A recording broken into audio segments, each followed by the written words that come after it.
საქართველოს სისხლისწავლების პასუხისმგებლობა იწყება 14 წლის ასაკიდან. ნებისმიერი დანაშაულის ჩადენა იქნება ეს შედარებით მსუბუქი დანაშაული, როგორც მაგალითად თქვენ რაც ახსენეთ მაღაზიაში ყრდობა, სხვა ტიპის დანაშაული, თუ იქნება ეს განსაკუთრებული კატეგორიის როგორც ყრდობა და ასე შემდეგ არის, ნებისმიერი ამ დანაშაულისათვის თუ ბავშვი არის 14 წელს მიღწეული, ასეთ შემთხვევაში მას დაიკისრება სისხლისმომავლობრივი პასუხისმგებლობა. რაც შეეხება ამ გავრცელებულ დანაშაულებს, რაც არის არასოციალური შრომა, ის ყრდობა, მარკეტში, ან სხვა ესეთ უფრო ხალხმრავალ ადგილებში, რა თქმა უნდა, ეს ისჯება, გააჩნია, ბევრ რამეზეა თუ როგორ დაისჯება ეს დამოკიდებული, გააჩნია ეს ბავშვი იყო თუ არა წარსულში დასამართლები, არის ასევე დამოკიდებული იმაზე, თუ რა ღირებულების ნივთი ან პროდუქტი არის მოპარული ამ შეიძლება სამწუხაროდ მას საპატიმრო დაწესებულებაშიც კი მოუწიოს სამსაჯელის მოხდანა. რა თქმა უნდა, ეს ყველა ეს საპატიმრო დაწესებულებაში მოხდა მოხვედრილი ბავშვი ძალიან დიდი გამოწვევა არის ქვეყნის არასოციალურთა მართლმსაჯულების კოდექსმა, სწორედ იმიტომ რომ არ მოხდარიყო ბავშვის სტიგმატიზაცია მარტივ ენაზე ვიტყვი ბჭარდებული არასოციალურები, სადაც იმის საჯელს იხდიან, ციხეც კი არ დაარქვა იმ დაწესებულებას, დაარქვა არასოციალურთა სარეაბილიტაციო დაწესებულება, იმიტომ რომ მიუხედავად იმისა, რომ ბავშვი ხდება თავისუფლების აღკვეთის დაწესებულებაში, ჩვენ მას იქ არა დასასჯელად უშვებთ, არამედ იმისთვის, რომ მისი რეაბილიტაცია მოახდინოთ და გამოსწორებული დაუბრუნოთ საზოგადოებას. რა თქმა უნდა, პირველი ეს არის ფსიქოლოგის დახმარება, რა თქმა უნდა, პირველ რიგში, იმიტომ რომ სწორედ ფსიქიკაში უნდა მოხდეს ცვლილება არასოციალურის, რომ ეს ასოციალური ქცევები მან მოიცილოს თავიდან და ისწავლოს ცხოვრება ამ ასოციალური ქცევების გარეშე. ასევე არის სხვადასხვა ტიპის დახმარებები, თქვენ რა ბრძანეთ შეკითხვაში, რომ განათლებასთან პროფესიული იქნება თუ უმაღლესი იქნება, სრულად ხელმისაწვდომია, სრულად ფინანსდება სახელმწიფოს მიერ, უფრო მეტიც მოიხსენებათ, რომ გარკვეული ტიპის ეგრეთ წოდებული ტატუებს რო ეძახიან, ამადაც კი შეიძლება გარკვეული სტიგმატიზირება გამოიწვიოს არასოციალურად. მე მყავდა ერთ-ერთი ჩემი დასაცავი, რომელსაც ჰქონდა ესეთი გარკვეული სუბკულტურისთვის დამახასიათებელი ტატუები ამოსვირინგებული სხეულზე და მისი სურვილი ცხადი ამას ვერავინ დააძალებს ვერც სრულწლოვანს და ვერც არასრულწლოვან ადამიანს, უბრალოდ ეს ბავშვი დაარწმუნდა თვითონ და დაარწმუნა ეს იქ ჩართულმა სოციალურმა მუშაკებმა და ფსიქოლოგებმა, რომ კარგი იქნებოდა თუ მოიცილებდა ამ ტატუებს და მას უსასყიდლოდ ისე რომ ერთი თეთრიც არ გადაუხდი არც ამ ბავშვს და არც ოჯახს, ისე დაუფინანსეს ამ ტატუს მოცილების ოპერაცია ქვია ალბათ და ეს პლასტიკური ოპერაცია და მოიცილა სრულად, ასე რომ მეტნაკლებად ეს სერვისები მისაწვდომია არასოციალურებისთვის, თავარია რომ ამ შემთხვევაში ამ ბავშვების დარწმუნება მოახერხოთ, რომ მათ ისარგებლონ ამ სერვისებით, იქნება ეს უმაღლესი განათლება თუ სხვა პროფესიული უნარების თუ ჩვევების შეძენა, რაც ნამდვილად არის ხელმისაწვდომი და ნამდვილად სასურველია, რომ არასოციალურმა ამით ისარგებლოს, იმიტომ რომ როდესაც ის გარეთ გამოვა, მას თუ რაიმე პროფესია ექნება, ან ინტერესი ექნება ცხოვრებაში, ცხადია მისი სოციალიზაცია, რეაბილიტაცია გაცილებით რომ მარტივია და იოლია. მიზეზები ალბათ კომპლექსურია, თუ რატო ჩადენა მარტო ერთი ვერ იქნება, ხო, ან კულტურული სამყაროს ან რაღაც ავტორიტეტების მიმართ რეალურობა თუ პირიქით მიმზიდველობა ერთი წილი ალბათ ამაზეც მოდის, ასევე მოდის თუნდაც ეკონომიკურ სიდუხჭირეზე და ასევე მოდის გარკვეულწილად გულგრილ ზერელე დამოკიდებულებაზე, რომ ეს ქმედება რა მოხდა თუ რაღაცას შევა მარკეტში აიღებს რაღაცას პირობით 5 ლარიან, 10 ლარიან ნივთს ან სიგარეტს ან რაღაც ლუც და ჩაიდებს ამას კურტკაში და გამოვაგარეთ, თითქოს ეს დიდი არაფერი ხო, როგორც გართობას ისე უყურებენ და ხშირად ინფორმაცია არ აქვს ადამიანებს, რომ ეს დაჟადი ქმედება არის თუნდაც 1 ლარიანი და 2 ლარიანი ნივთის მოპარვა მაღაზიაში, ღირებულების ნივთის მოპარვა მაღაზიიდან არის დაჟადი ქმედება. მე სტუდენტებსაც ვასწავლი სამართალს და როცა ამ საკითხზე ვживობთ, ყოველთვის ავთხოვე, იმიტომ რომ კანონი თვალისწინებს, როცა ქმედება ძალიან მცირე მნიშვნელობის არის, შეიძლება პირს არ დაეკისროს სისხლისმომავლობის პასუხისმგებლობა და 20 თეთრიანი კალამი რომ მოვიპარო ამისთვის რატო ვისჯებიო და ძალიან მარტივია პასუხი, ხო? თუ ჩვენ ყველას გვეცოდება რომ 20 ლარიანი კალამის ქურდობა არ ისჯება, ძალიან დიდი ნაწილი საზოგადოებისა არ იყიდეს უბრალოდ ამ 20 ლარიან კალამს, როცა დაჭირდება მივა მაღაზიაში ჩაიდებს ჟიბეში და გამოვა, ამიტომ სხვაგვარად ვერ იმუშავებს წესრიგი და სხვაგვარად ვერ დამყარდება. ამიტომ რა თქმა უნდა, ხორციელდება სისხლისმომავლებრივი დევნა ესეთ შემთხვევებში და ის რომ შიოდა და ერთი ძალილობიანი მოვიპარე, ესეც არ ამართლებს ამ ქმედებებს და მე მიუხედავად იმისა, რომ ჩვენ მდიდარ ქვეყანაში არ ცხოვრობ და ეკონომიკური სიდუხჭირე არავისთვის არ არის უცხო ამ ქვეყანაში, არ მგონია რომ ეს დიდწილად და ეს განაპირობებდეს არასოციალურობის მხრიდან დანაშაულის ჩადენას. უფრო ალბათ მიმბაძველობა გულგრილი დამოკიდებულება როგორც ვახსენე რომ აი ეს არაფერი არ არის და რაღაცა ზერელით შეხედვა გარკვეული საკითხებისა ალბათ მაინც განაპირობებს იმას რომ არასრულწლოვანობა უფრო მარტივად გადადგან ნაბიჯი. და რა თქმა უნდა სხვები ვინც უბიძგებენ ასევე რომ ბავშვი ხარ და არაფერს არ გეტყვიან ან თუ გეტყვიან მსუბუქად დაგსჯიან რაღაცა შენი გადაგიხდის ჯარიმას და ამით დამთავრდება ეს ამბები და ესენიც განაპირობებს. ალბათ აქ ჩვენ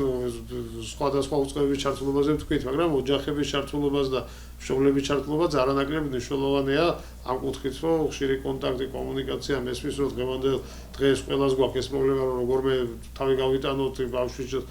სწავლა იქნება, ჩასაცმელი იქნება, თუ სხვა რამე უზრუნველყოფს და თითქოს შვილებთან ურთიერთობისთვის არ რჩება დრო, მაგრამ ეს არანაკლებ მნიშვნელოვანია, რომ ჩვენ ვიცოდეთ, ჩვენი შვილები რა წრეში არიან, რა სოციუმში არიან, როგორ ურთიერთობენ გარე სამყაროსთან და როგორი კომუნიკაცია აქვს მათ თუნდაც თანატოლებთან ან სხვა მათ გარშემო მყოფ ადამიანებთან, რომ დავიცვათ ეს ბავშვები მსგავსი სიტუაციაში აღმოჩენისგან. ფაქტი არის, ეს კანონია საჯაროა დამალული არ არის და ცხადია ყველასთვის ხელმისაწვდომია, რომ 14 წელს მიუღწეველმა არასრულწლოვანმა რა დანაშაულიც არ უნდა ჩაიდოს, მას სისხლის სამართლებრივი პასუხისმგებლობა ვერ და არ დაეკისრება. აი, არ ვიცი, ძალიან უხეში მაგალითი თუ კაციც რომ მოკლას, ვერაფერს ვერ უზამენ ამ ბავშვს, საჯელი არ არის ამისთვის და დანაშაულად არ ითვლება. არანაირი საჯელი არ არის, იმიტომ რომ არც ჯარიმა რა თქმა უნდა, არც ჯარიმა არ არის და არც საერთოდ არანაირი საჯელი არ არის, იმიტომ რომ ითვლება რომ 14 წლის ასაკს მიუღწეველი არის და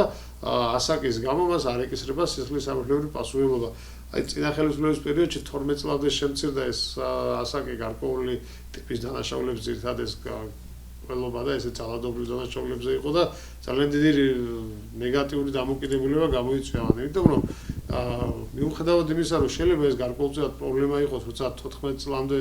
ბავშვებს ვიღაცები იყენებენ დანაშაულების ჩასადენად, ან მაგალითად იციან, რომ 14 წლამდე თუ არის, ამ ბავშვს არ დაეჭერენ. ამიტომ აქ ხდება წაქეზება 12-13 წლის ბავშვების, რომ გარკვეული ქმედებები განახორციელონ და ამ მიმართულებით რა თქმა უნდა აუცილებელია გარკვეული პრევენციული ზომების გატარება, გამოვლენა იმ ჯგუფების, რომლებიც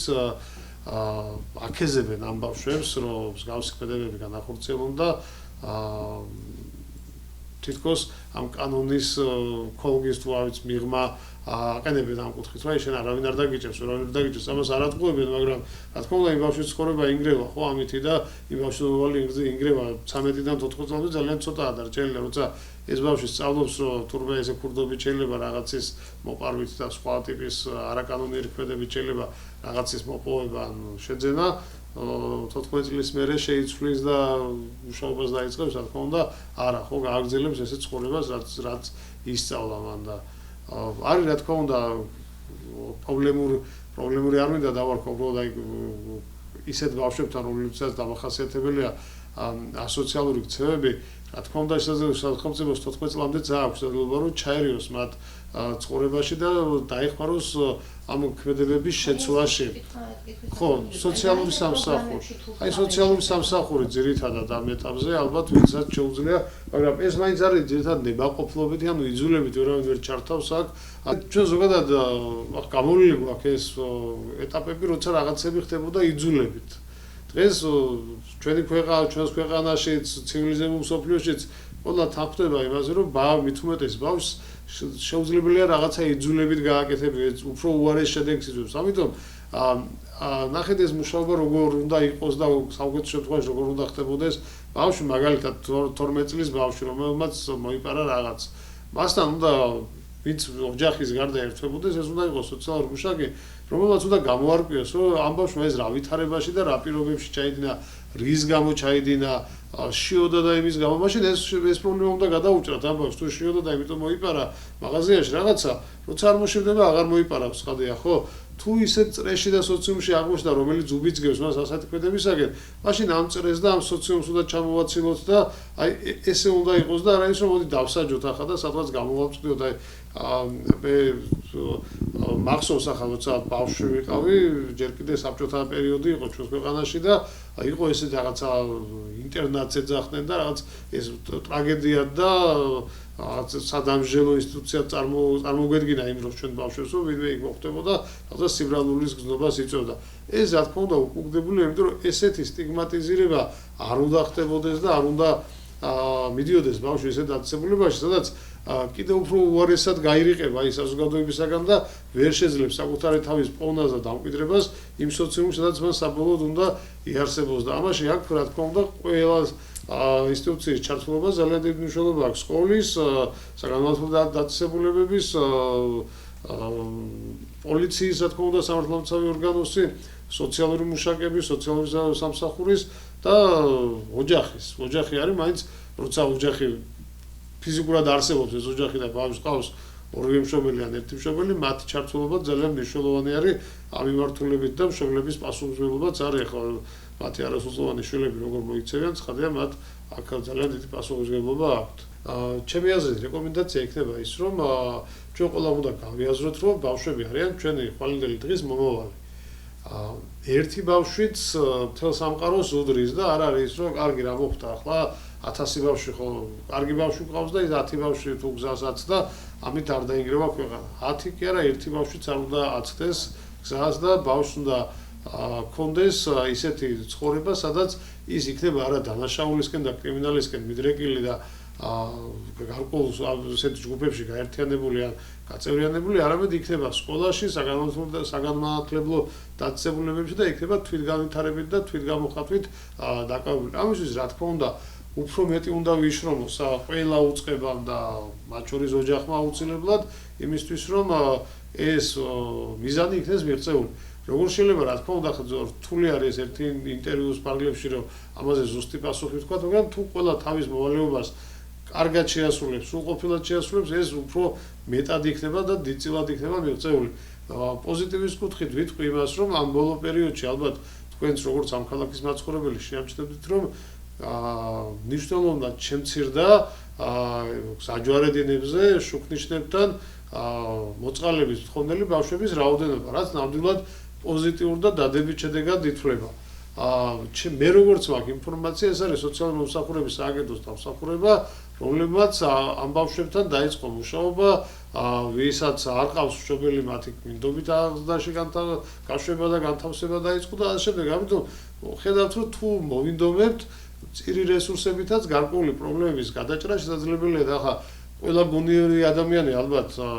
დიდი ფიქრის და განჯის გარეშე დაწყვეტება იმაზე, რომ თუ რაიმეს გადაჭრა არის სასწრაფო და აუცილებელი და იქითკენ ფინანსების თუ რესურსების მიმართვა, ეს არის ბავშვები და ბავშვების კეთილდღეობა და უსაფრთხო მომავალი და ასე შემდეგ. ხო, ამიტომ ვფიქრობ, რომ ამის რესურსები ჩვენ საზოგადოებაში ნამდვილად მოიძებნება. ბიუჯეტის მხრივაც და სხვა მხრივაც, ადამიანური რესურსების მხრივაც ეს ნამდვილად შევძლებთ, რომ ეს გავაკეთოთ და გადავარჩინოთ ეს ბავშვები